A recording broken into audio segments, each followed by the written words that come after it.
சாகிறதுக்கு முன்னாடி ஒரு வாரம் முன்னாடி கூட கச்சேரி, மலேசியாவில் கச்சேரி, அது கச்சேரி இது கச்சேரின்னு சொல்லிட்டு இருந்தா முரளியா இருக்கான். அப்போ ஒரு அண்ணன்ற முறையில் நான் ஒன்று சொல்றேன், சதீஷா இது வேண்டாம், உன் உடம்பு தாளாது, வேண்டாம், நீ அமைதியாரு, நீ ரெஸ்ட் எடுக்கணும், டென்ஷன் ஆகக்கூடாது, என் வார்த்தையை கேள் அப்படின்னு ஒரு வாரம் முன்னாடி சொல்றேன்.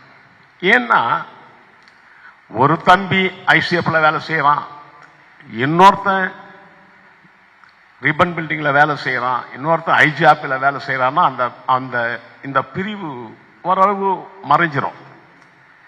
நாங்க எல்லாருமே 15 வருஷமா 7 மணிக்கு ஒரே ஸ்டுடியோவில் சந்திச்சு காலையில் வந்து நைட்டு 10.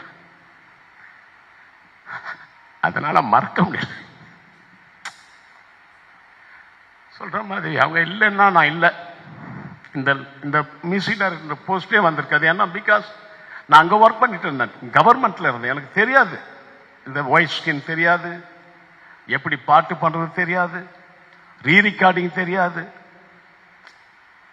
அப்படி எனக்கு கை தோல். அதாவது ஒரு சினிமா உலகத்தை அப்பா வந்து ஒரு சாமி திருவிழாவுக்கு போனா அங்க தோல் மேல தூக்கி வச்சுதான் காட்டுவார் இல்லையா, அது மாதிரி எனக்கு சினிமா உலகத்தை சபேஷ் முரளியா நான் தோல் மேல தூக்கி காட்டேன். அப்படி ஒவ்வொரு நாளும் நினைக்க வச்சுட்டான். எல்லாரும் அவங்கள பத்தி நல்லா பேசினாங்க. ஒரு பெரிய அண்ணன் முறையில் நான் இன்னும் என்னால் முடியல. முதல்ல ஏதோ மேலே திறக்கிறதுக்கு வந்தேன், ஏதோ நம்ம ஆடிட்டோரியத்தை.